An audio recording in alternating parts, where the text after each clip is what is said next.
Sawadee-kap. Hello and welcome to Daily Wisdom, Walking the Path with the Buddha. Today is our group learning program, and we're in chapter 17 of our book, Developing a Life Practice, The Path That Leads to Enlightenment.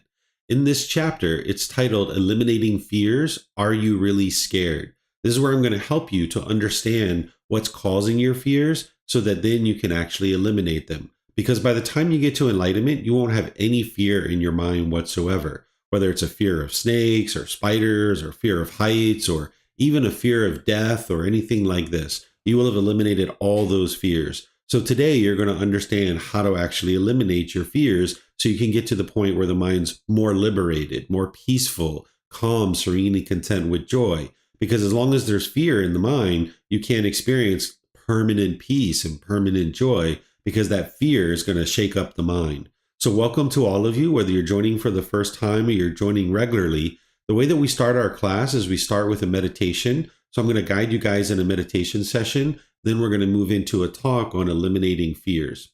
If you would like to join for meditation, usually seated, lying, or standing positions work really well for online learning. I'm going to start with some chanting to ease us into the meditation, which you guys are welcome to join along in.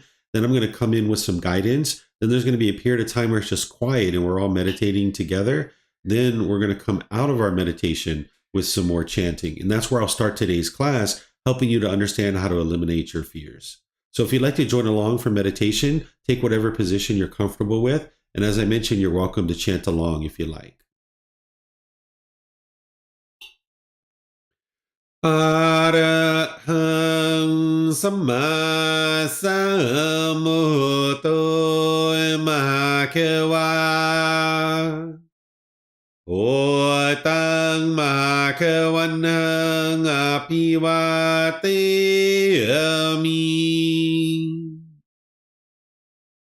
Sawakato Mahakawata Tammo Dhammang Namasami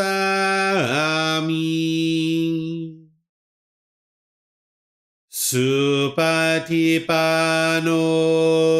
Mahakavato Sāvaka Saṅkho Saṅghang Namami Namo Tassa Bhagavato Arahato Samma Sambuddhassa Namo Tassa Bhagavato Arahato Samma Sambuddhassa Namo Tassa Bhagavato Arahato Samma Sambuddhassa Iti piso Mahakawa Arahang Samma Sambuddho Vicacaranang Sammuno Sakatoro Kawitu Anutero Purisa Dhamma Sati Satatawa Manusang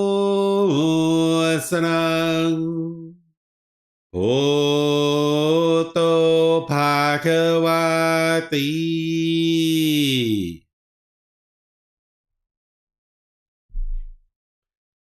Okay, with the lower body and hands and arms comfortable. In the upper body erect.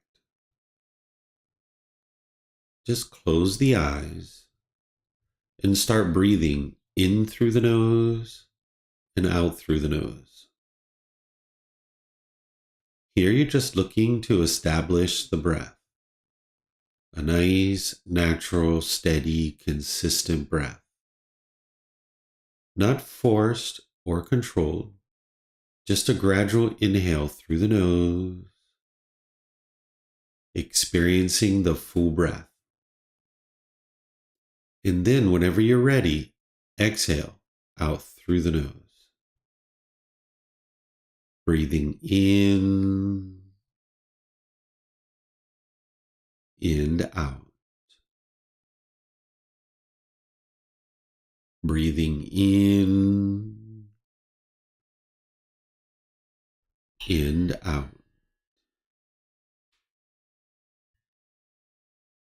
Your breath may not match up with the guidance that I'm providing, and that's okay. This is your practice. I'm just here for guidance. You can use this voice as a reminder that whenever you get to the next inhale, breathing gradually through the nose, developing a nice, natural, steady, consistent breath. And then whenever you're ready, exhale out through the nose, experiencing the full breath. Breathing in and out. Breathing in and out.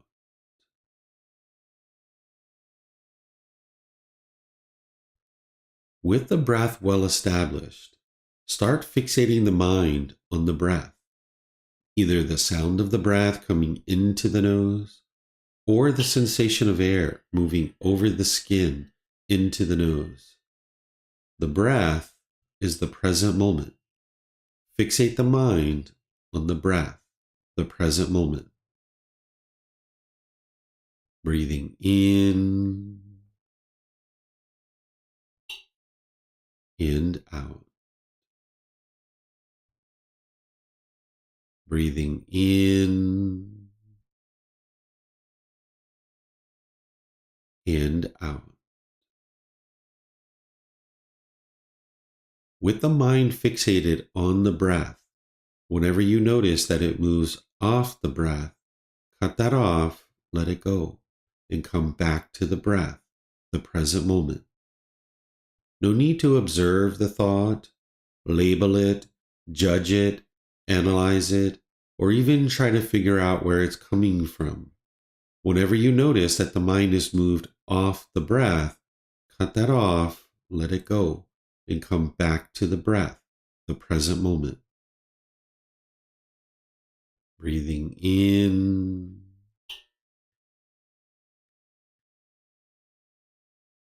and out. Breathing in and out. I'm going to be quiet now and let you do this work of focusing on the breath, cutting off and letting go anytime the mind moves off the breath. You have nowhere to go. There's nothing to do. No one needs you right now. This is your time to focus on the breath. Breathing in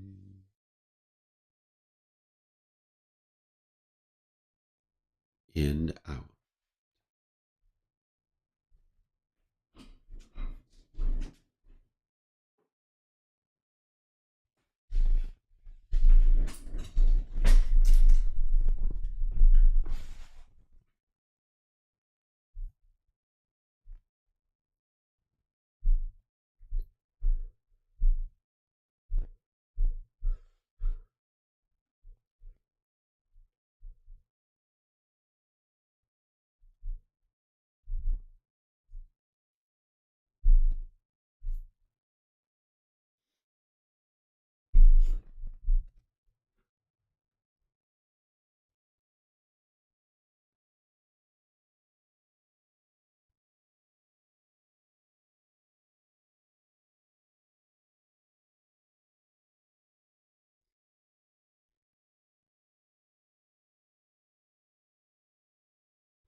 อะระหังสัมมาสัมพุทโธมหาเกวา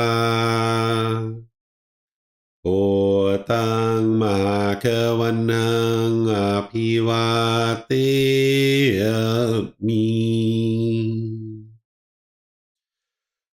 สวากขาโตมหาเกวตาตัมโมดามังนามาสามิสุปฏิปันโนมหาเกวโตสาวกสังโฆสังฆังนามามิ นับโมราสาภาคะวะโตอะระหะโตสัมมาสัมพุทธัสสะนับโมราสาภาคะวะโตอะระหะโตสัมมาสัมพุทธัสสะนับโมราสาภาคะวะโตอะระหะโตสัมมาสัมพุทธัสสะอิติปิโสมหะเขวา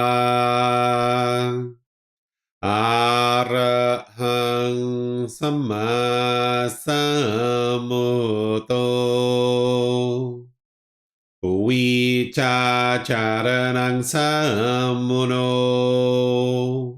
สกขาโตโรกาวิตุอนุเตโรปุริสาดามาสติสตาตาวามานุสนังโอโตภาควาติ Okay, if you'd like to slowly make your way out of meditation. Once again, welcome to all of you guys. Welcome to everyone in our class today, whether you're joining through Facebook, YouTube, or Zoom. Welcome to all of you guys. As I mentioned at the beginning of our class, I'm going to be teaching you today how to eliminate your fears. When you're having fear in the mind, this is going to shake up your mind and make it really challenging for you to experience the peace and the joy that is the enlightened mind.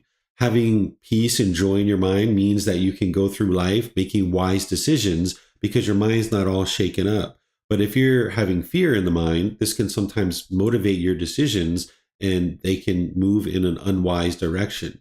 Like maybe you have a fear of failure or something like this, and then therefore you don't even try to do the things that you need to do in life in order to accomplish more success because the mind has this fear of failure. Or maybe you have other types of fears that are inhibiting you from really reaching your full potential and your full ability to be successful in the world. So eliminating your fear is really important to help you not only experience this peace and joy that is the enlightened mind, but to construct a life for yourself that you feel is very fulfilling and satisfying and sustaining and rewarding as well. So getting rid of the fear is going to be really helpful for your mind. So I'm going to teach you this topic, and as we go, I'm going to open up to questions that you guys might have. So feel free to put your questions into Facebook, YouTube, or Zoom in the comment section. I'll be able to answer those. And then if you're in Zoom, you can electronically raise your hand and ask any and all questions that you might have. Before I get started, what I'm going to do is I'm going to take a little survey, a little poll here in Zoom. We've got some people here in Zoom, and I've got a little poll that I'm going to put on the screen. And for those of you guys that are in Zoom, I'm going to give you guys a little bit of time to answer these questions, because in order to help you to understand what is or how to eliminate your fears, it's important to first understand what's causing your fears. And I can see all of you guys that are in Zoom. Most of you guys have been learning with me, And I would like to just check in to see if you guys have been learning with me and if you need a refresher on the Four Noble Truths, because I could teach the Four Noble Truths or I could skip over them and actually just move right into helping you learn how to eliminate your fear. So it looks like most of you guys have answered the poll already. And looks like most of you guys don't need a refresher on the Four Noble Truths. Okay, that's what I was thinking, that you guys don't need that. Let me just give a little bit more time to make sure everyone has a chance to enter in their data for the poll. Yeah, okay. So then in this case, since you guys don't need a refresher on the Four Noble Truths, what this allows us to do is it allows us to actually go right into the topic of teaching you how to eliminate fear. Because when I teach this topic, I teach it based on whoever's in the class. And sometimes there are brand new people in the class. Like I taught this class at the temple. For me, it was last night, but in Thailand, it was this morning.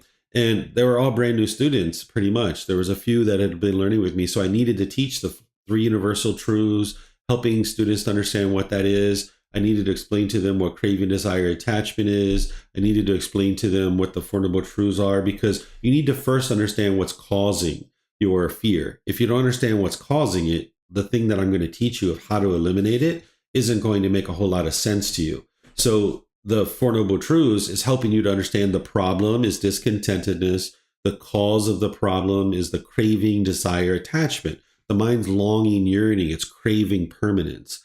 And then the way to eliminate your discontentedness, i.e. eliminate your fear, is to eliminate your cravings, desires, attachments. If you eliminate your cause of your discontentedness, you eliminate the effect, which is the discontentedness. And then the Eightfold Path is the complete perfect plan that's going to teach you how to eliminate your discontentedness. And this is something that I've already taught in this group learning program, where I walk you guys through each individual factor, because you really need that on board and you really need to be practicing that consistently before you start doing what I'm going to teach you now to eliminate your fears. Because this Eightfold Path is like a foundational teaching that you need to learn each individual factor. That's going to help you to eliminate your cravings, desires, attachments. In terms of getting good memory and concentration and clarity of mind, getting any of the qualities that I talk about, like the personal and professional relationships really blossoming, getting to the point where you don't have even a bad mood anymore, you would need to know the Eightfold Path inside and out, backwards and forwards. And this is why I encourage students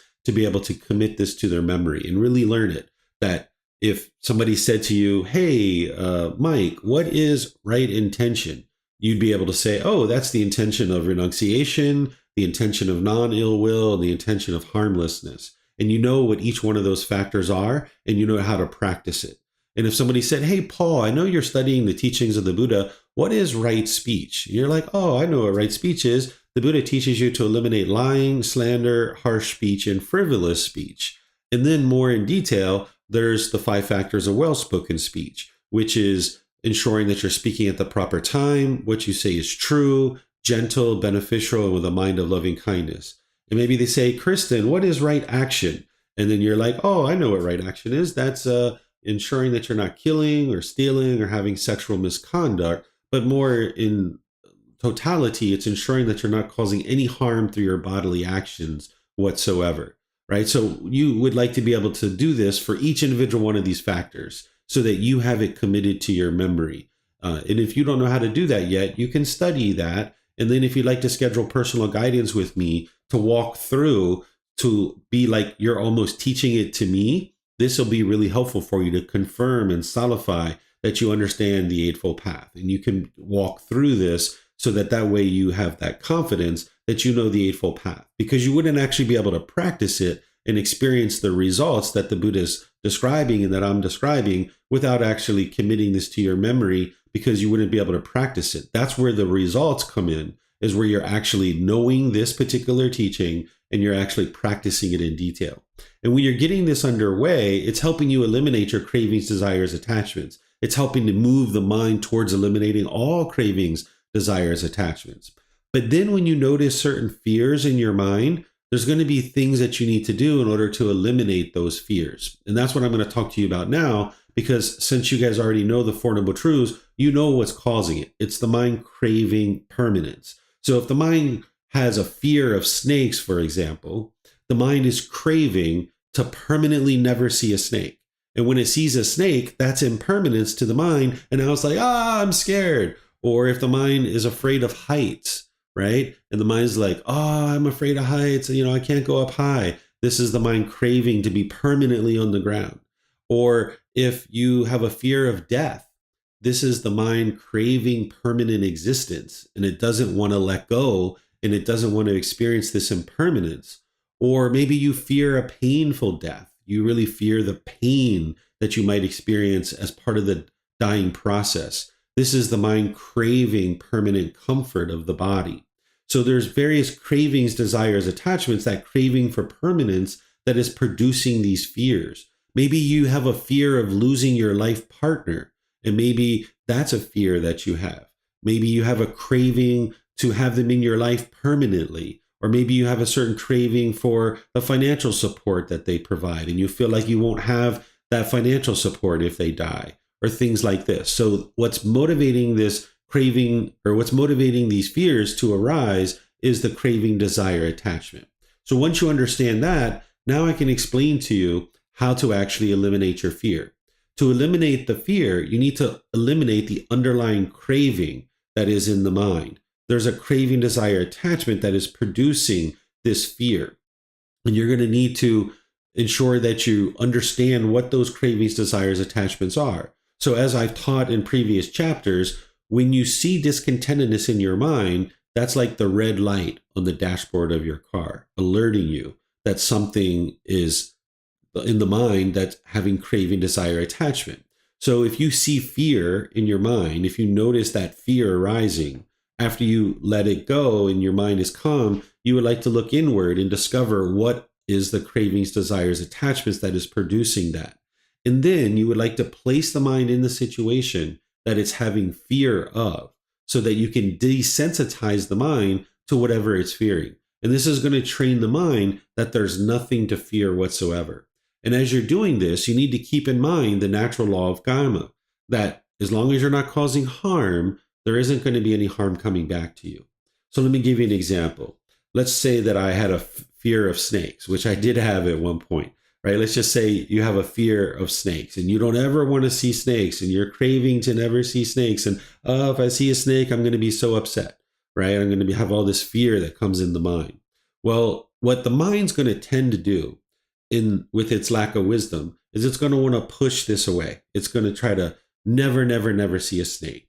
That's the aversion. The mind's going to push away the being, or it's going to push away the situation and try to never ever see a snake, right? But that's not necessarily possible, because you live in a world that has all these beings, and you might encounter a snake or a spider or a mouse or some of these other things that people will fear. Well, pushing it away isn't going to eliminate your fear, because you haven't eliminated your craving, desire, attachment. You're just practicing aversion, and you're trying to push away the situation.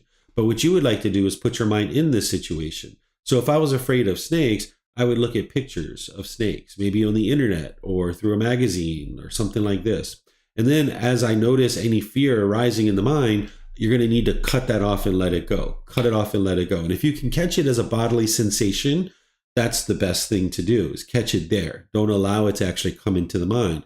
Cut it off and let it go as a bodily sensation. And after you do that 2 or 3 times, and eventually you notice that the mind's quite calm and quite peaceful with that, then you'd like to increment this up a little bit more, where now maybe you go to a museum where the snakes are not alive, but they're there and they're preserved and you can see them. And now you desensitize the mind to that you walk around and you see the museum. Maybe it takes you 1 or 2 visits. And now whenever you notice the fear arising, you cut that off and let it go. Then you would like to go to the next level, where now you actually go to places where snakes are actually moving around and they're alive, maybe like a pet store or a zoo or something like this. And now you desensitize the mind to this. You put it in that situation. And this is why it's important to remember the natural law of karma, that these snakes aren't going to hurt you. They're not going to bother you because they're probably more afraid of you than you are of it. And it's going to run away from you typically, right? So when you are there desensitizing the mind to the snake, you need to just remind yourself of the natural law of karma that you're not causing any harm to this snake, and the snake isn't going to cause any harm to you. And if you notice any fear arising, you cut this off and cut this off and cut this off. So what they refer to this as in modern psychology is they call it exposure therapy, right? You expose the mind to the thing that it fears, right? The Buddha was doing this 2,500 years ago. He already understood this. So he was teaching his students to do these kinds of things, right? So you can actually do this and you'll see that you eliminate your fear. Let's take another example. Let's just say I was afraid of heights and I didn't like going up on ladders. I don't like going up in high buildings, and I'm really scared of this. Well, what I would do is probably go to a mall and go up to the first floor and kind of look over the edge and kind of sit there. And you're probably going to feel the fear and maybe some anxiety coming up. You might feel the bodily sensations with that, and you like to cut that off and cut that off and cut that off. And then if you're feeling comfortable, maybe go up to the second or third floor and now look over the edge with that, right? And now you desensitize the mind to that. And then go up a little bit higher and a little bit higher and a little bit higher. And each time you go up a little bit higher, because someday you're going to go into an elevator thinking you're going down to the basement. And next thing you know, boom, it's going to take you up to the 30th floor. And you're at the 30th floor and you're like, oh my goodness, this craving, your mind hasn't addressed this craving. And now you have all this fear that's coming into the mind. So you can actually desensitize the mind to this. Let's just say you were afraid of death.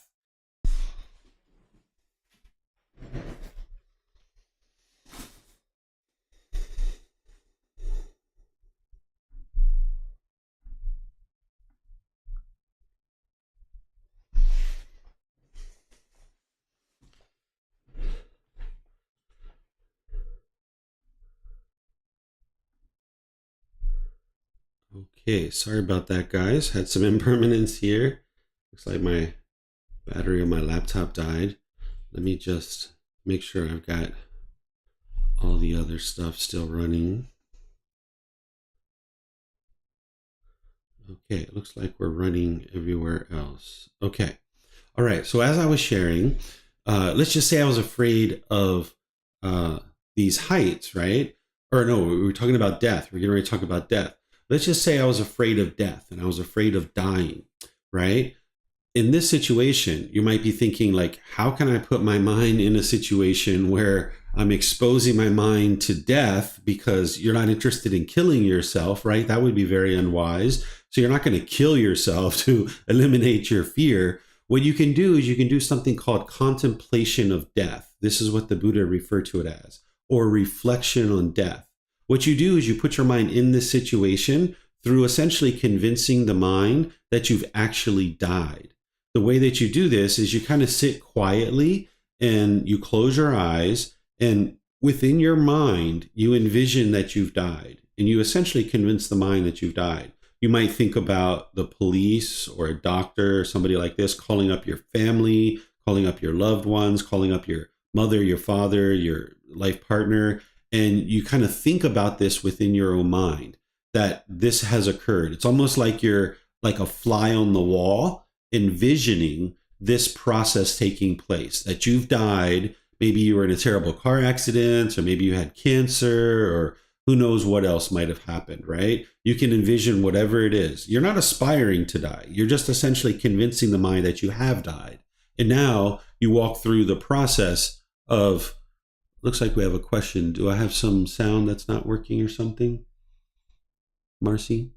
Oh, no, your sound's working perfectly fine, Teacher David. I just do have a question about the contemplation of death, but please finish and then. Oh, okay. Yeah, no worries. All right. Thank you. So what you do is you convince your mind that you've actually died. You sit and you kind of walk through and play out this scenario as if you're like a fly on the wall. So whether it's your family getting informed about your death, whether there's a funeral, a burial, a cremation, whether there's a ceremony or a viewing or any kind of things like this, and you kind of play this out for 10, 15 minutes within your own mind. And you might actually grieve. You might be sorrowful.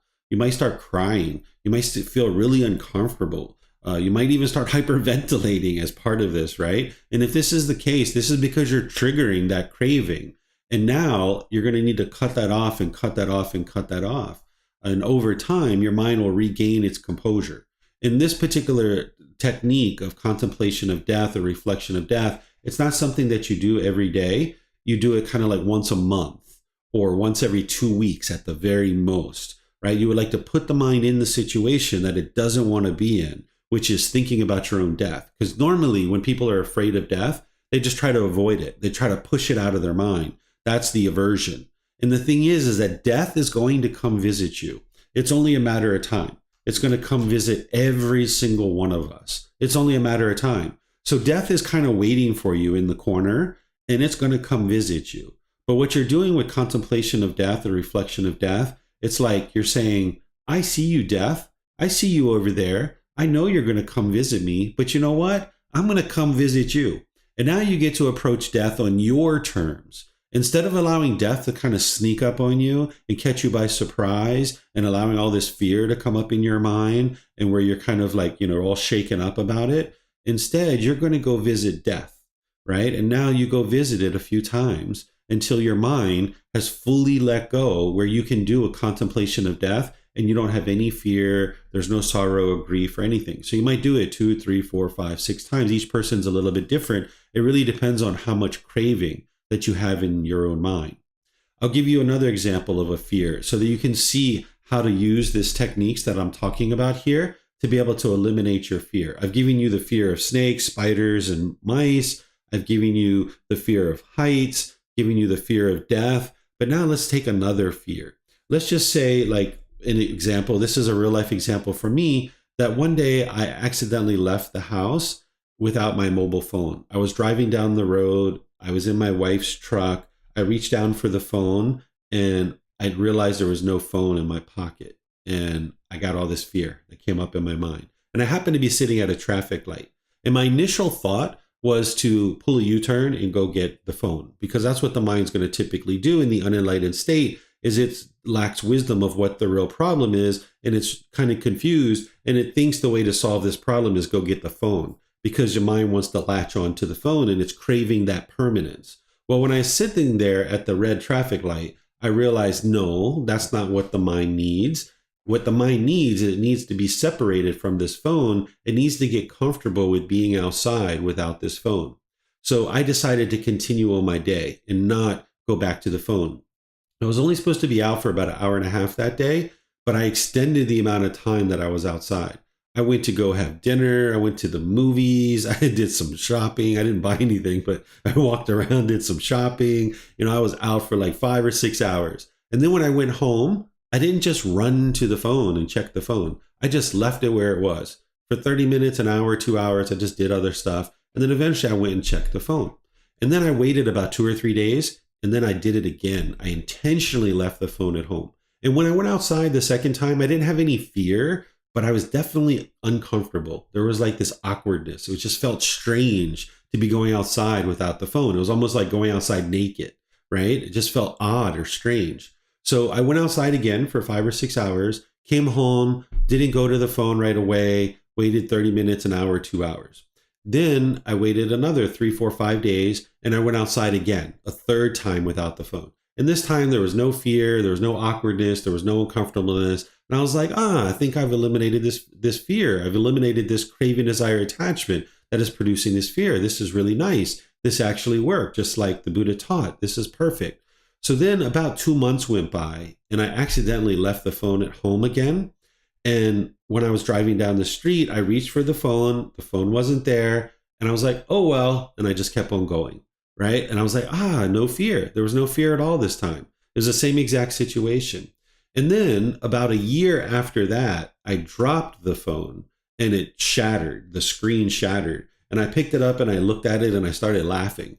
And I was like, of course it just broke, right? It's impermanent. And fortunately, my wife had another phone at the time and I could just use her phone because I couldn't afford to buy another phone. And it was just a really old iPhone 6. So I was able to use that for an extended period of time, right? So you're most likely attached to your phone. If you haven't done what I just described, you're most likely attached to it.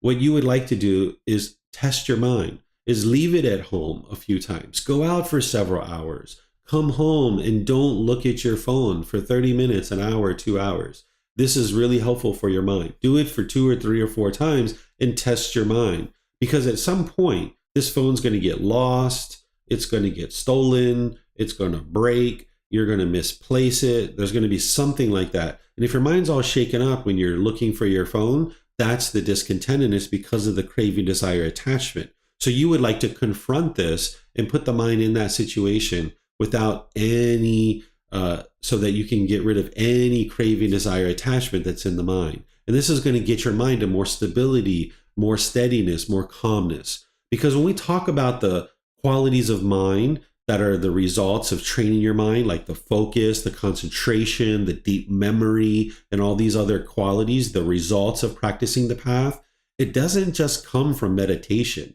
Meditation isn't actually what's producing these results, the focus, the quality of mind being improved. What's actually producing it is the elimination of craving, desire, attachment.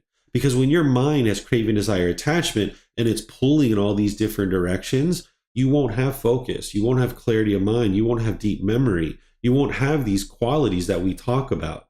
So the meditation is actually the tool or technique that's helping you to eliminate your cravings, desires, attachments.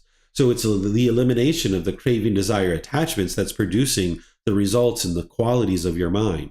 In this technique that I'm describing about putting your mind in the situation that it doesn't want to be in, that's eliminating your cravings, desires, attachments too. And that's where you're going to see the mind becoming more focused, more concentrated, having clarity of mind and deep memory.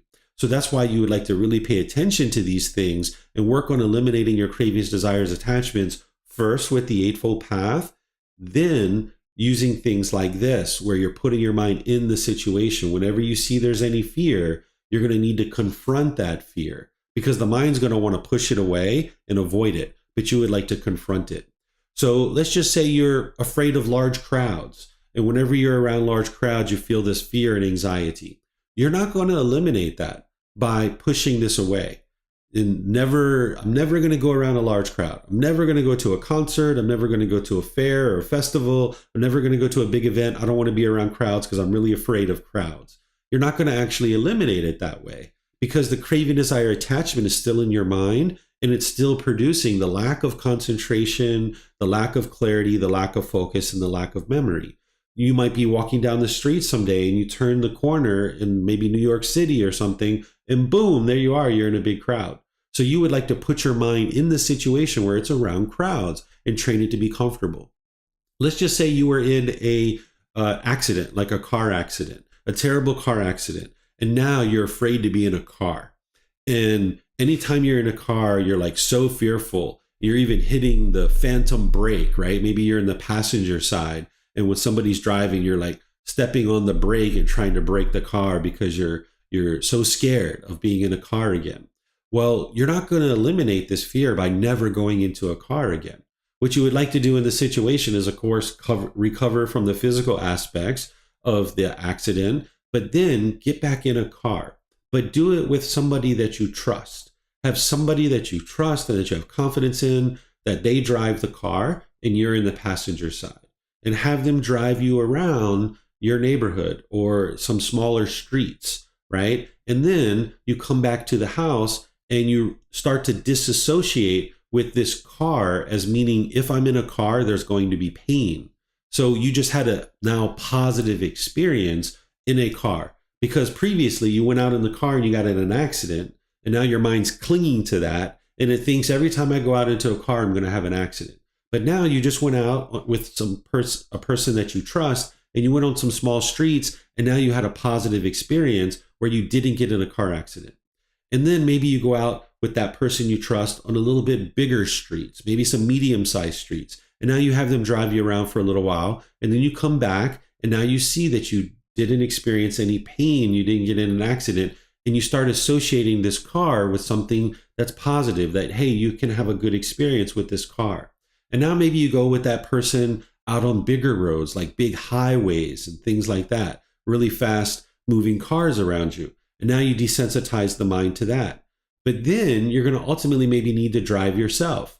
Get in the driver's seat and you drive on the smaller streets, right? And you drive around on the smaller streets, and now you come back and you see you didn't get in an accident. And now you wait a few days or however long, and you go out on the medium-sized streets. And again, you go out on the bigger streets. And slowly but surely, you increment the stimulus so that you get to the point where you're starting to associate this car with something positive, that you've actually now replaced the clinging that the mind's doing to this experience that you had in the past. Now you can see that you can go out in a car and not get in an accident. Because when people talk about trauma, what they're really talking about is the mind is clinging to a past experience, and now you're forming feelings in the present moment based on those past experiences. So trauma is just a way of describing how the mind clings to experiences from the past, and now you're forming feelings in the present moment based on those things. But you can get to the point where you let that go.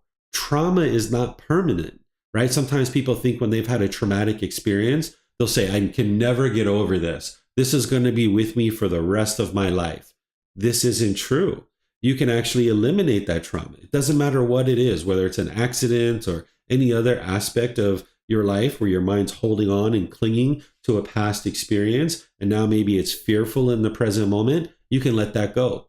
So let's just say I was walking down the street and I got beat up with somebody in a green jacket. Let's say when I was a child, I was walking down the street and this person in a green jacket beat me up and left me there, and I was like suffering, and maybe I had all kinds of injuries. I needed to go to the hospital and stuff. Well, now every time I see somebody with a green jacket, the mind is fearful. That's just the mind clinging to the past experience and forming feelings now based on that past experience. And the mind needs to let go of this.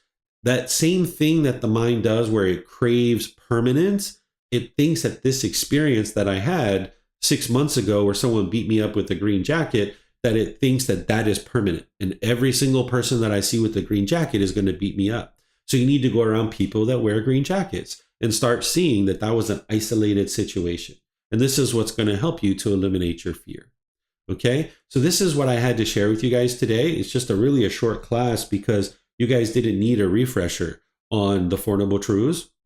So let me know what questions you guys have here. You can ask questions about what I just presented to you. If you have certain fears and you're curious about how to eliminate them, and you would like me to help you figure out how to put your mind in this situation, I can do that for you. So you can put your questions into Facebook, YouTube, or Zoom, or you can raise your hand in Zoom electronically, and I'll answer any and all questions that you guys have. So it looks like Marcy has a question. Go ahead, ma'am.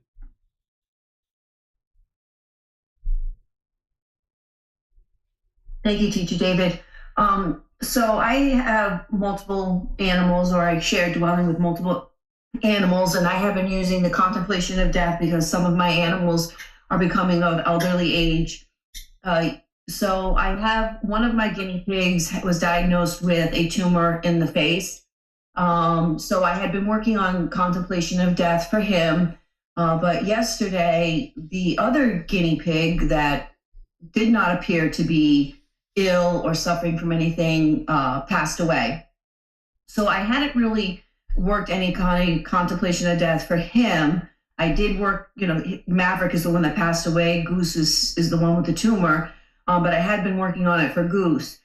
But yesterday when I, found him deceased, there was shock in the mind, and then I had to go dig a hole to bury him. But then afterwards, it was uncontrollable tears. Like I wasn't, I don't know how to explain in the sense like I was clear in understanding that this is the cycle, this is what happens, this is death, this, you know what I mean? And he's now passed on to the next realm, which is something that's clear in the mind. But I couldn't turn off the tears. Like I couldn't, there was this bodily reaction that I couldn't hold. Mm-hmm.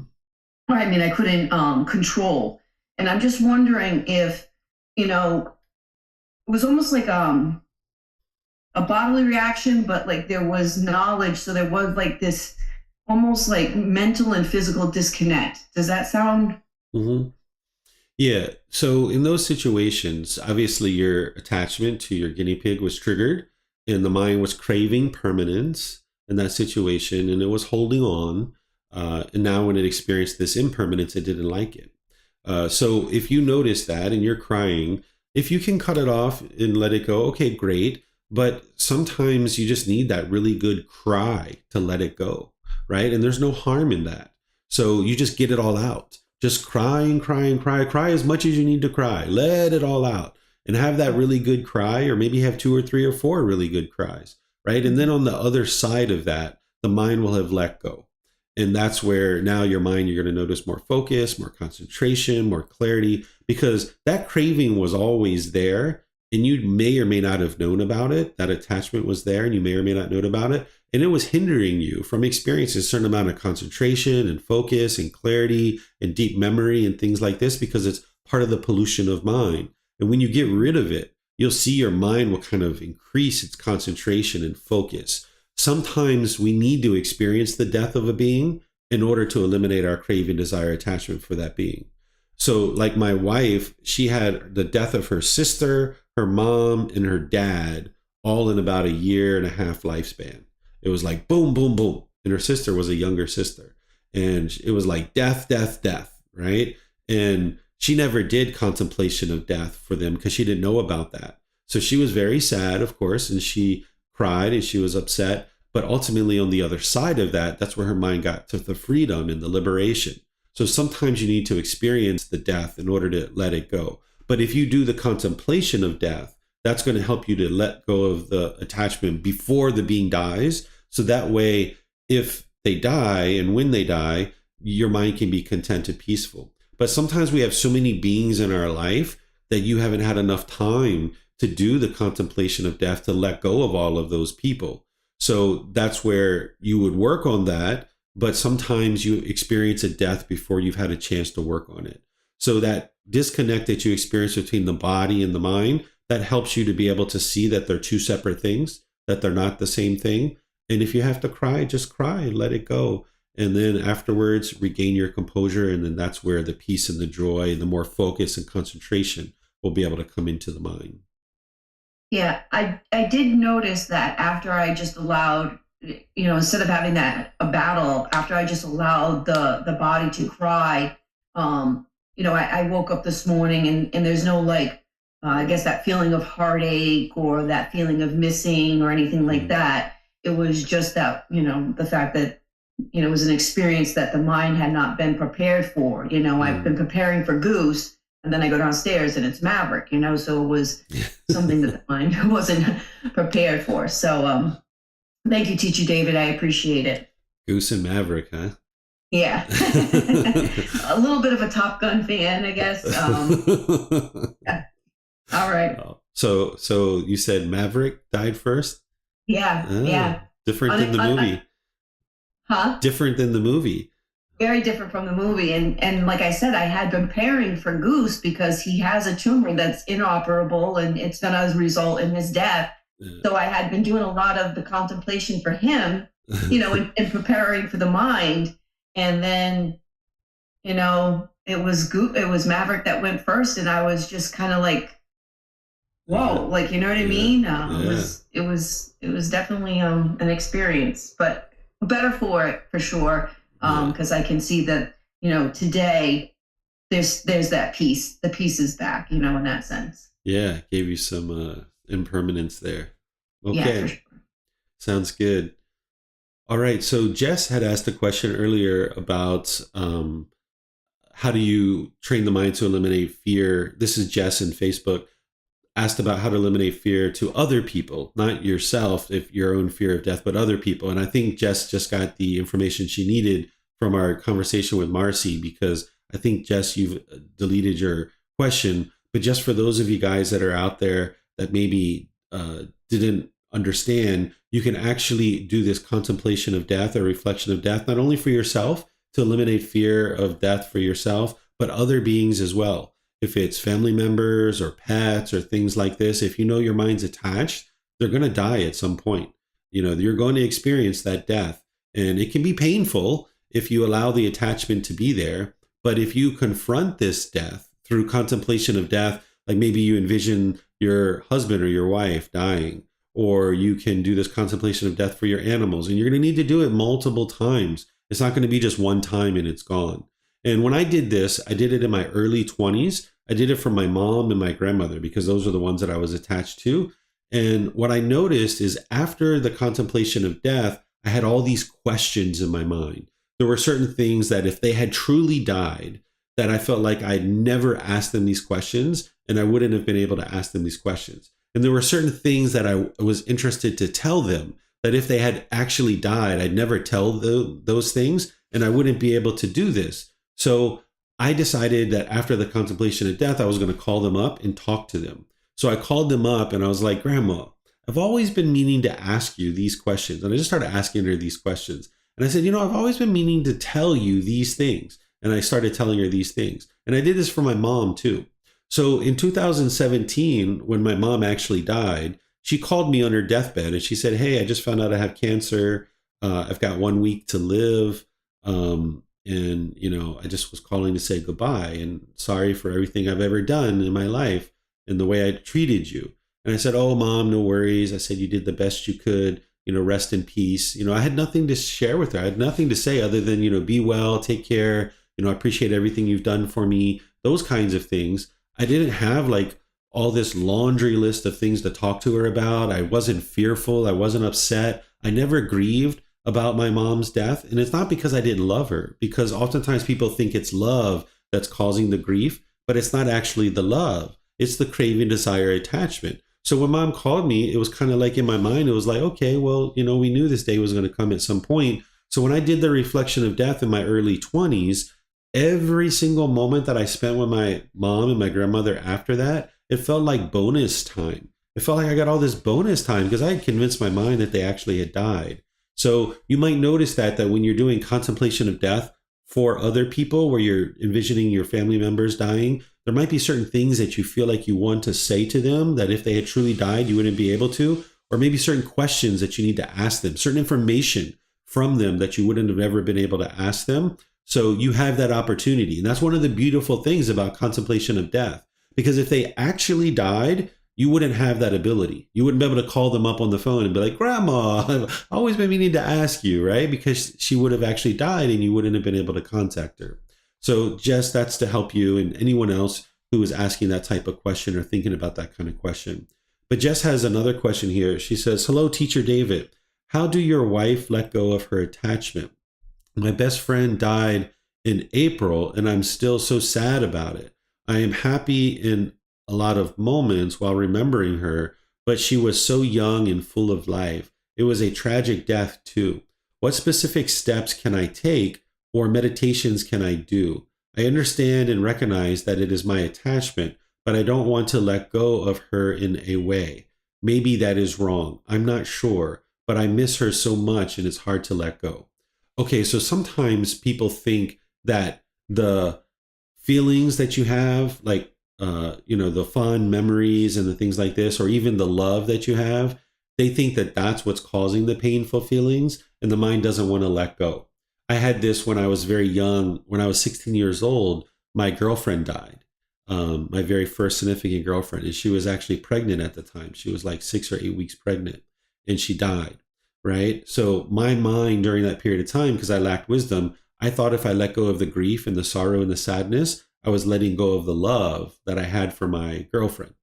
And what I came to realize is that wasn't true, that I could eliminate those painful feelings through eliminating the craving, desire, attachment, and I could maintain the love and I could maintain the appreciation and the gratitude for having this person in my life. So the first thing you need to understand is those painful feelings you're having, it's not coming from your love. It's not coming from your appreciation and your gratitude for this person. It's coming from your attachment. So you can eliminate your attachment while still maintaining your love and your gratitude and your appreciation for this person. What I suggest you do, Jess, is that you do breathing mindfulness meditation, because I haven't, spent that much time with you. I'm not sure how much of that you're doing, but breathing mindfulness meditation, the way that I teach it, you can access it on our YouTube channel and our podcast and in our books. That's going to train your mind to let go, let go, let go. And also practicing generosity, where you're giving and sharing more than is strictly required in any given situation without any expectation of anything in return. such as your time, effort, energy, and resources. That's what you would like to be doing on a consistent, ongoing basis, not just because of this situation, but you would like to be doing that all throughout your life. Then, one of the things that the Buddha teaches you in order to eliminate your craving, desire, attachment for a particular person who's died is to give out gifts on their behalf. So, like maybe you buy some candies and you go to work and you give out these candies and say that this is in honor of my friend who died, right? And now you give away these candies, or you give away supplies, or I don't know, maybe your friend was interested in some charitable organization and you would like to support this charitable organization, and you give away these gifts on behalf of your friend. And this is going to train your mind to let go of that attachment so you can maintain your love, your appreciation, and your gratitude for this person without having those painful feelings. So Mayuli on Facebook is asking questions here. She says, "Teacher, I have a couple of questions. One, is it possible that the mind have fear about something that the mind is not aware of because the mind has not yet experienced or encountered it? If so, would that hinder the mind from attaining enlightenment?" It is possible to have a fear without realizing it, but as you age, you've actually, encountered pretty much all the different things that you could potentially fear. So if you had fear in your mind, it means there's a craving, desire, attachment there. And yes, you wouldn't be able to experience enlightenment until you eliminate that craving, desire, attachment. But the idea of going through like 80 years of life or, a natural life and not encountering that thing would be actually kind of rare. So I can give you guys an example. Like my son, when we were living in the US, he was about 2 years old and we were walking down the street. And when we were walking down the street, I was holding his hand and this dog jumped on him. And it was a puppy. It was like 9 months old, probably 12 months old. But it was a big dog. It was like a German Shepherd. And he was just a little tiny kid, barely walking. And when this dog jumped on him, this dog just wanted to play. The dog was like, little kid, just like me. I'm a little kid too. And the dog jumped on it and started licking my son and all this kind of stuff. And he cried and cried and cried. And I had to pick him up and hold him in my arms and kind of walk past the dog, right? But then what I noticed when we got to Thailand, when he was about 5 or 6 years old, I noticed that he was afraid of dogs. Every time he was around dogs, he was really afraid of them. He went in the opposite direction. And I asked him, I said, do you ever have any memories of what happened in the US around dogs? And he said, no, I don't remember. Right. And I said, oh, okay. Well, let me explain to you why you're having this fear. This is something that happened when you were 2 years old. So see, in that situation, he didn't know that this thing happened, because you can have these things happen early in life or even in previous lives. And now your mind clings to those experiences and you can go through life not realizing that you've actually have this craving, desire, attachment, and there's this fear in the mind. But more likely than not, you're going to encounter a situation where your mind has to confront that. So these are the kind of things that you can experience where the mind is not aware of a particular craving, desire, attachment, or some kind of clinging that the mind's having. But typically, you're going to come in contact with those things at some point. The second question Mayuli asks is, I have many fears of all sorts of animals. Does that mean I have to expose this being to each type of animals for desensitization? For example, I know the mind have fear of tiger and is dangerous to have this being to come into contact with the tiger. How could I let go about desensitizing that? So the answer is yes. You're going to need to expose the mind to each individual animal.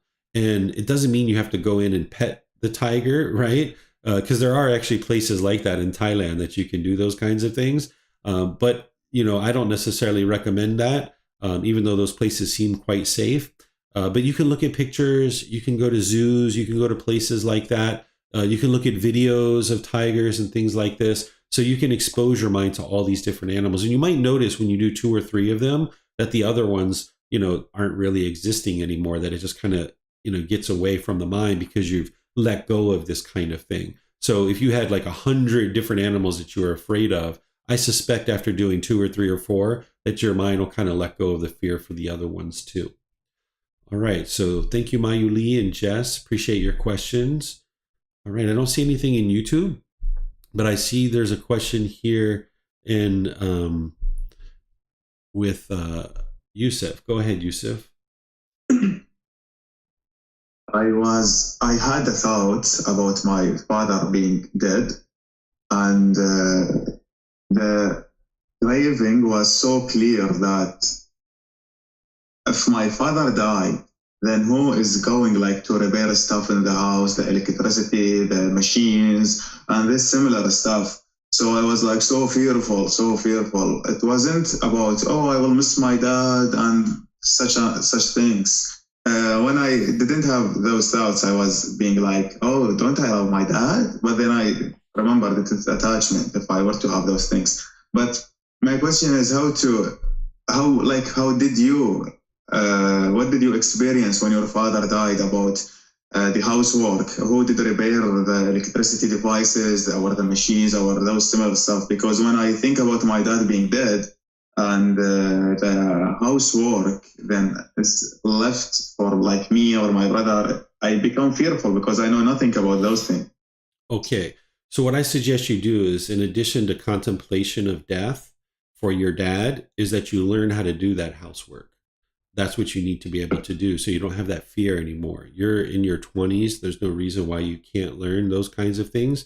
That's part of the path to enlightenment, is that you need to stand up on your own 2 feet, where you're not dependent on other people for these kinds of things. If you're dependent on your dad to do housework, and if he died, it's like, oh my goodness, I don't know how to do housework. The mind is not enlightened. So you need to be able to be self-sufficient, while at the same time you might live with people and everybody contributes to the housework and stuff like that. You need to be able to get to the point where you're not dependent. Being dependent on somebody is to have a craving, desire, attachment, because the mind feels like I can't survive in this world without this being doing the housework for me. So in addition to the contemplation of death, you would like to learn how to do that housework so that the mind is no longer fearful if dad dies. Okay, understood. I Mm-hmm. have a second question about fear. Mm-hmm. So, are you familiar with the device MRI? MRI? Yes.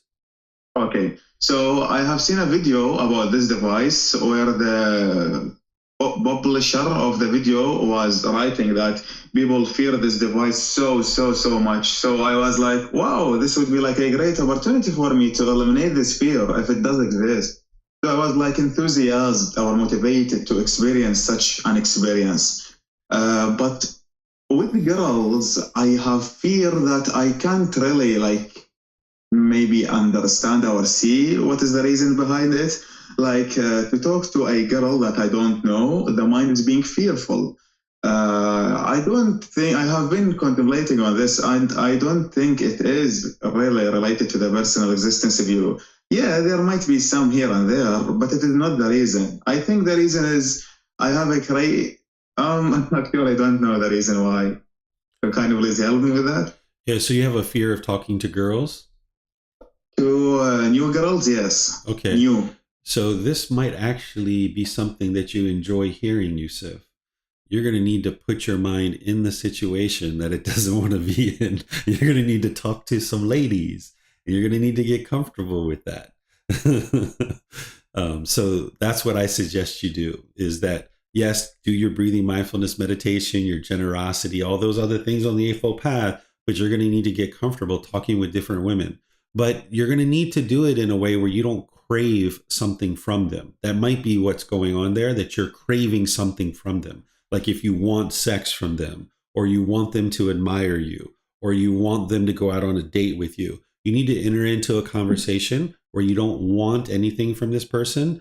All you're interested in doing is having a conversation with that person, where you're not going into it for any other reason than to just talk to them and have a conversation. I didn't understand the first thing you said where you said you enjoy this thing or something. Yeah, what I was saying is, typically like somebody, like if I'm teaching them to eliminate fear of snakes, I will say, you need to put your mind in that situation, and they're like, oh no, I don't want to see any snakes, right? But for you, you need to put your mind in the situation where you talk to women, and I said, oh, you might actually like this. Oh, it's so funny. I do talk with girls a lot, like even new girls, but the fear isn't like going away. And I am asking because I still don't know. I said it's not related to the person existence view.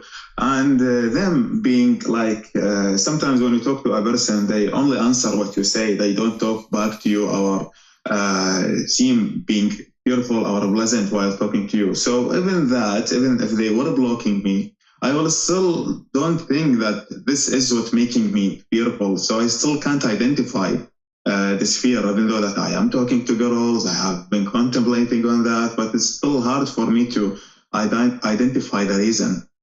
It's always going to be craving, desire, attachment. Anytime the mind is experiencing any discontentedness, it's always craving, desire, attachment. What is the specific craving, desire, attachment? In most cases, you can identify it. In some cases, you may not be able to. But if you know that what's triggering it is talking to women, then you would like to do that so that that gives you an opportunity to cut it off and let it go.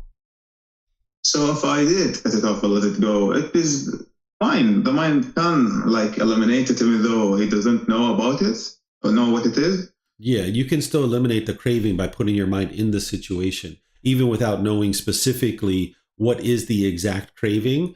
By just putting your mind in that situation and training it to be comfortable in that situation, you can still eliminate the craving, desire, attachment. Okay, thank you, comedian guy. Okay, take care. All right, so we have a question coming in on YouTube. It says, hello, Teacher David. Sometimes people hurt others, not because they've been harmed, but because of fear. How do you deal with the situation when someone hurts you out of fear? Thank you. I'm not sure if I understand 100%. When you say hurt you, do you mean like bodily harm or harm to your material possessions or your reputation? If you could give me some more details on that, I'm going to go to Paul and talk to him in Zoom. But then if you can add some more details there in YouTube, that'll help me to be able to help you. Okay, so it looks like Paul. Go ahead, sir. Hi, David. At the start of this talk, you gave examples of different fears, and one was fear of failure. And it occurred to me that that's probably a big thing in my life is fear of failure. And I managed, to get through life and, successfully, let's say.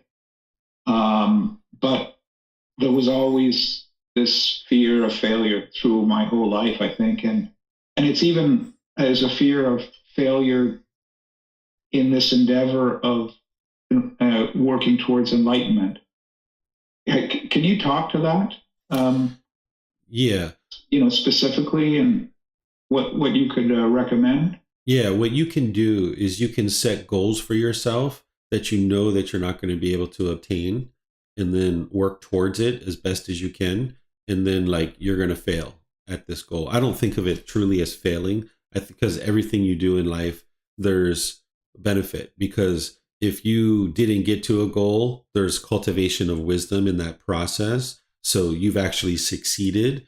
But because the mind is having this perception of failure, what you can do is you can create goals for yourself. I did this a lot too when I was very young. I would create goals for myself that I couldn't actually obtain, and I would work towards them, and I'd get 60 or 70 or 80% of the way there, and I just couldn't obtain the rest of the goal. And I just had to get comfortable with that. And that's what a true goal is. Where if the mind has a craving, desire, attachment for success, then when you're not successful, the mind doesn't like that impermanence. So you would like to put the mind in the situation where it's not going to be successful in this situation. There's no possible way that it can be successful. And now by doing that, that'll help the mind to get comfortable with not fulfilling that particular craving, desire, attachment. Okay, I'll have to think about that as to what I could do.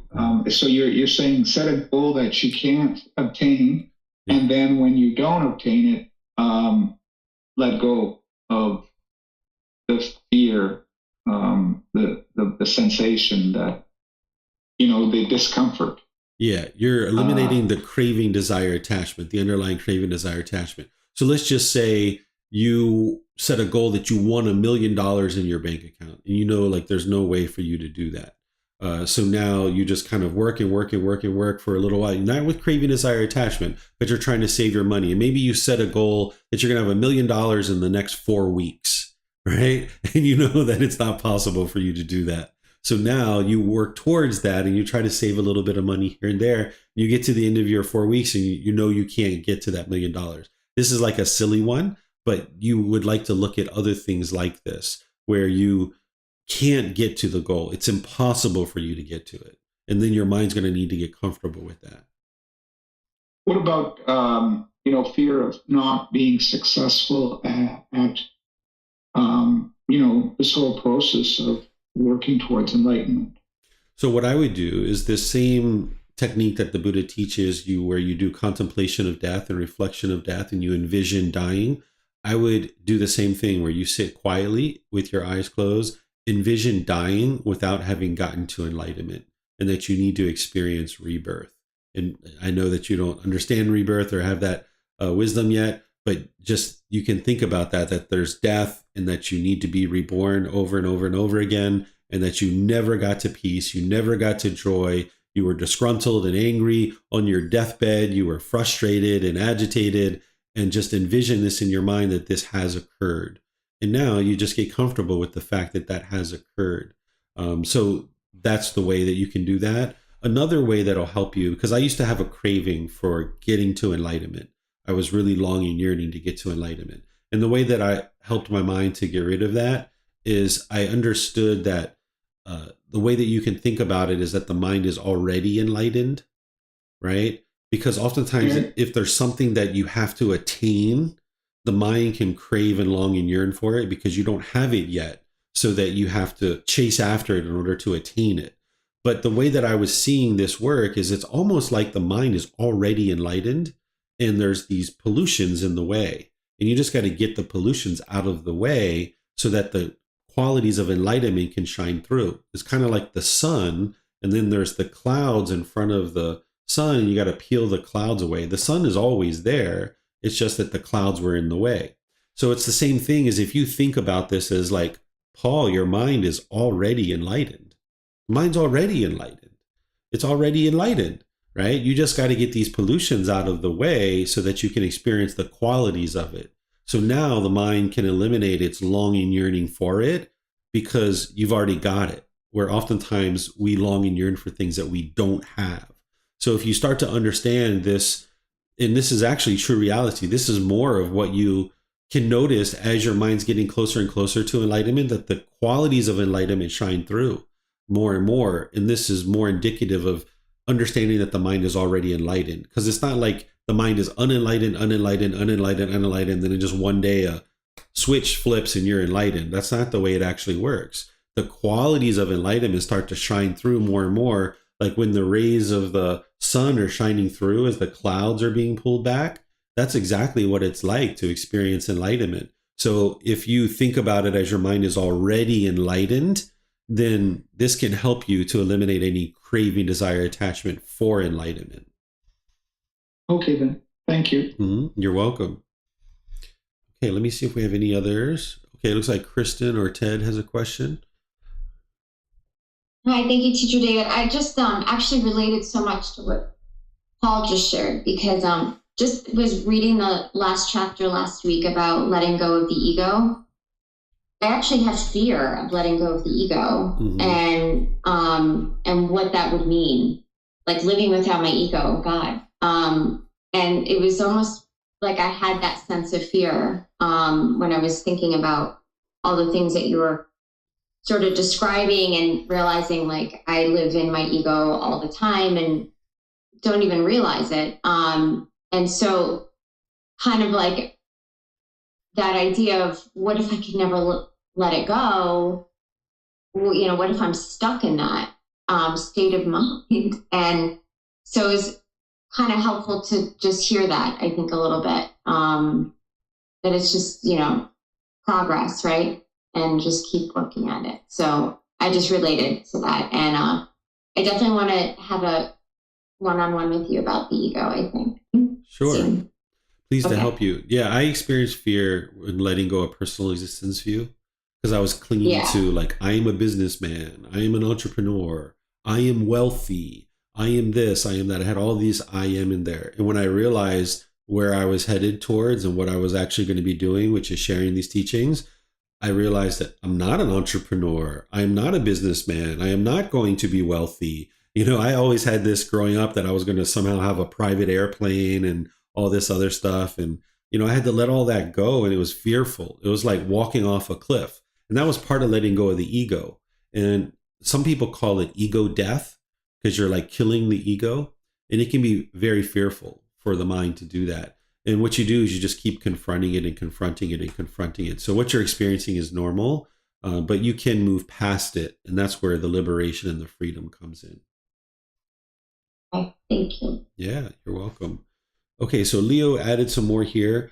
It could be verbal, for example, in a romantic relationship. For example, if the other person is feeling jealous. Okay, so if another person is feeling jealous and they do things towards you, you don't have to be affected by that, right? You're not causing that person's jealousy. Their jealousy is being caused by your cravings, desires, attachments. That's what's causing their jealousy. That's why you need to know the Four Noble Truths first. When you understand the Four Noble Truths in detail, the way that I teach it through all the resources that I share, you can understand that not only does your mind cause its own discontentedness, but other people's do too. So if somebody's jealous of you, for example, like maybe it's a boyfriend or girlfriend or something like this, and they're holding on to you. And now when you talk to somebody else, they get jealous of that. And now they want to act out on you. In those situations, you need to understand that they're causing their own jealousy. You can't fix their jealousy. They have to eliminate their cravings, desires, attachments. And if somebody is attempting to hurt you, meaning hurting you like your physical body, your material possessions, or your reputation, then if I was you, I'd distance yourself from that person. If you're talking about hurt in terms of painful feelings, this person with jealousy, they can't cause you any painful feelings. Any painful feelings that you're experiencing are coming from within your own mind. And you're going to need to understand the Four Noble Truths and the way that I teach it in order to be able to know that and independently verify it. So you might, since you're on our YouTube channel, is do a search in our YouTube channel for chapter 4 or chapter 4 would be best probably. You can do chapter 4 and look at one of the recent ones that I've done in the last year or so, and you can learn the Four Noble Truths because I walk you through in a way that you can independently verify, and you can see how it's not possible for other people to hurt you, meaning experience painful feelings. It's your own mind that's causing that. They can cause harm to your physical body, to your material possessions, or your reputation, but in those situations, I suggest you distance yourself from that person because they have ill will towards you. And the last thing you're interested in doing is being around people that have ill will towards you because they're showing you that they don't want you to be well because they have ill will towards you. And I would distance yourself from that type of individual because it's only going to cause harm in your life. All right. So Alberto has a question. Go ahead, sir. Yes. Hi, David. Hi, everyone. There's some specific situations where I feel fear as fear because I identify that in my body is the same as fear, which I think I refer to that as fear of confrontation that affects me more in work settings, a little less in friend circles and friend circles. But oh sorry, I thought my Zoom was ending. But so specifically speaking, it's like in work meetings and I have this fear. I get this fear it's a feeling of fear when I have something to say. I have leadership positions where I make decisions, and not everyone is pleased. So when and that prevents me from taking leadership positions. I try kind of like aversions. I don't want to be the main guy responsible for a certain task or responsibilities. And I know that I do not cause people's feelings is their own cravings, desires, and attachments. And I know that I have the expectation to please everyone, and I need to work on that. But I still struggle to find the balance. I had this situation last week where we had a meeting. I know that I was one of the senior faculty, and I know that I have a lot to contribute. What I was proposing made sense for the benefits of the program, but there was this one or two faculty members who were not really pleased with what I said, and they maybe were like 10 or 15% of all the members, but that is still, I brought this discontentedness home with me, and I know all that in theory, but I don't know how to come up with a plan because I still felt it. Okay, so keep doing what you're doing. Keep doing what you're doing. So in those situations where now your mind's like, oh, I'm never going to share with the senior faculty again my ideas. That's what the mind might want to do. It might push it away, but do just the opposite. When you're in those situations, keep sharing. But in those situations where you're noticing the discontentedness come up, cut it off and let it go. Keep cutting it off and letting it go. The mind needs to accumulate enough benefits of practicing the Eightfold Path, which includes meditation and generosity and all those other things. This is what the Buddha refers to as maturing in release, that the mind needs to mature and mature and mature and mature and mature before it finally releases an attachment. One of the ways that I think about it is like an accumulation of benefits. It's almost like a snowball that while I'm giving you this guidance here, it's not like you can go out today and immediately eliminate the craving and get rid of the fear. You need to have enough of the meditation and generosity and all the other things on the Eightfold Path under your belt. And then over repeated situations, putting your mind in the situation that it doesn't want to be in, which is sharing your ideas, sharing your opinions, even taking a leadership position.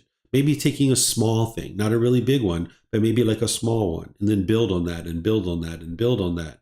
So that's what you would like to be able to do, and understand that the mind's going to need to gradually mature with enough meditation, enough generosity, enough of putting your mind in these situations before the mind will finally release its attachment. Okay, yeah, that can be helpful. Definitely, that would be helpful.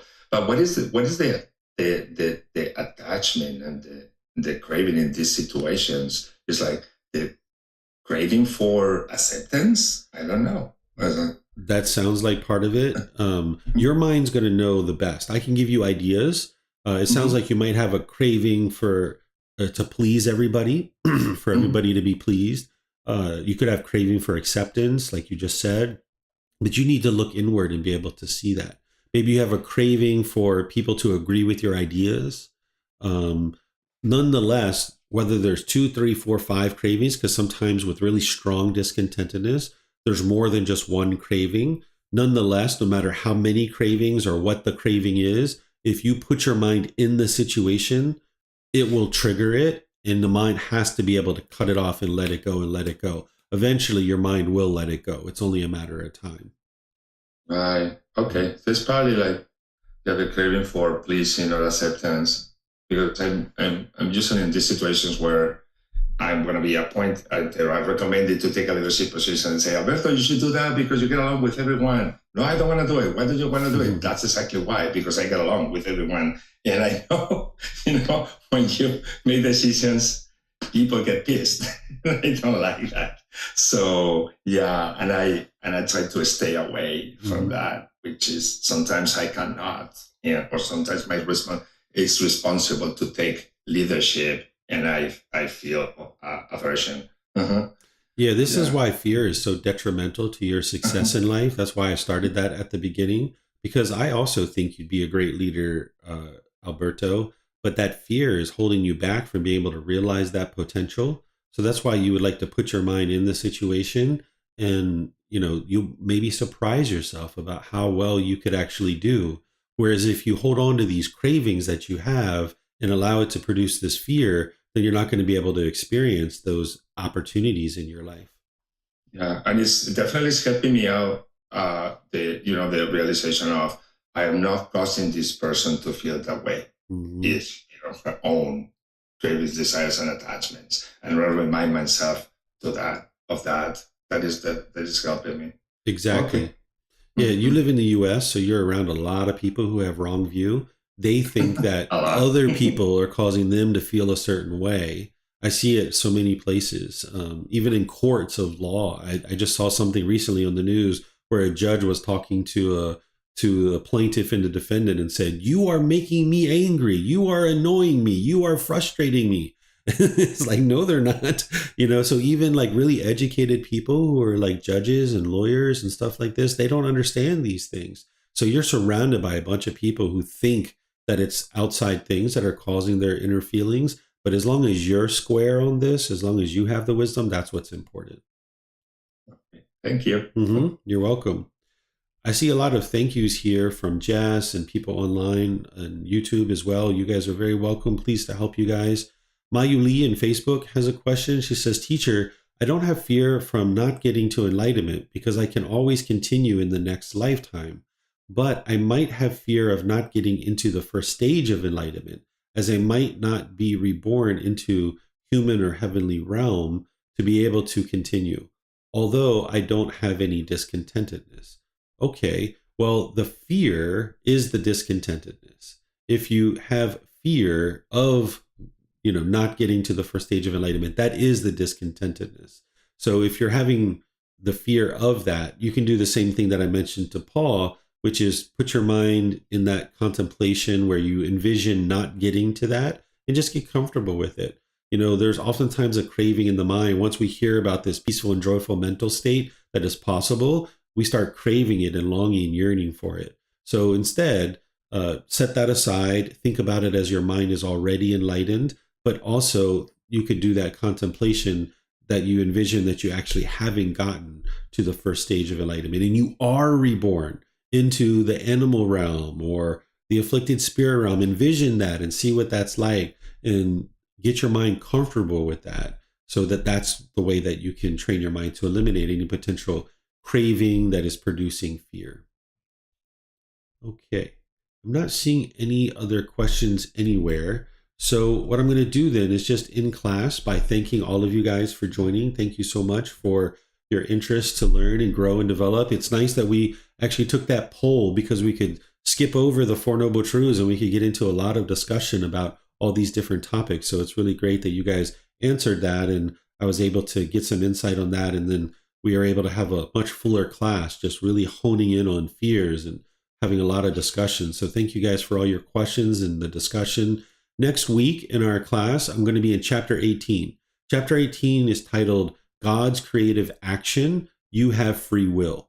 This is where I'm going to teach you about this being of God and how you can get to enlightenment with a relationship with this being or without a relationship with this being. You don't have to have a relationship with this being of God in order to get to enlightenment, because it's not God that determines whether you get to enlightenment or not, because you have free will. The Buddha didn't put God at the center of his teachings, but he does talk about God and he helps people to understand this being. So I'm going to help you to understand this being so that if you're interested in having a relationship with this being, you can, because the things that you've learned about this being in the past may or may not actually be true.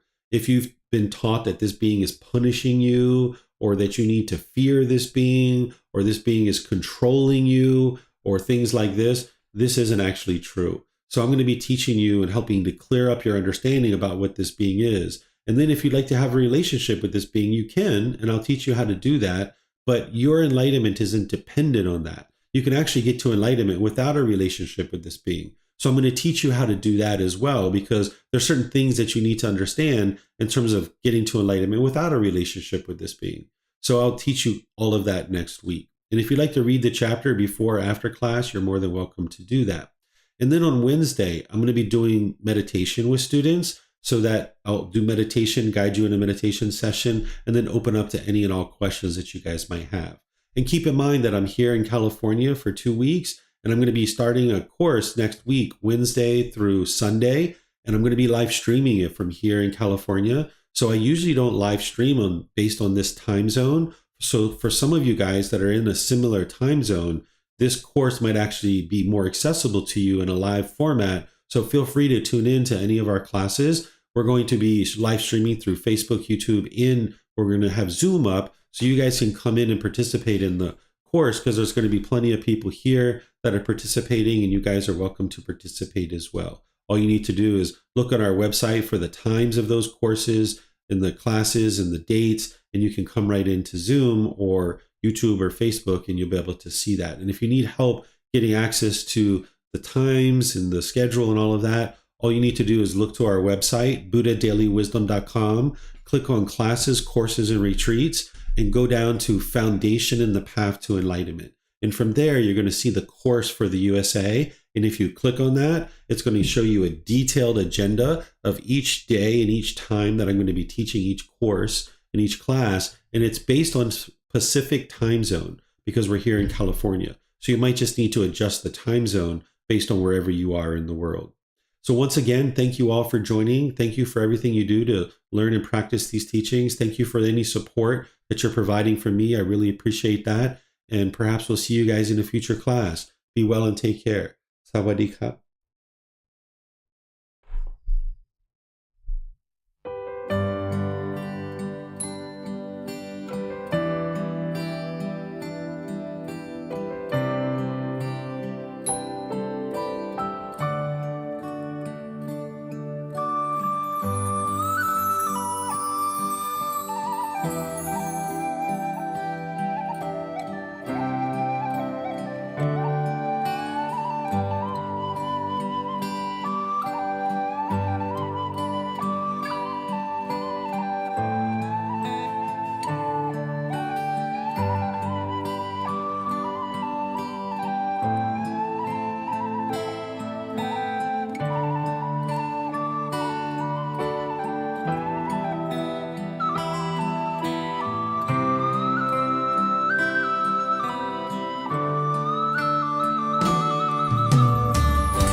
Thank you again for watching. Enjoy your meditation. Look forward to seeing you online and answering any questions that you might have.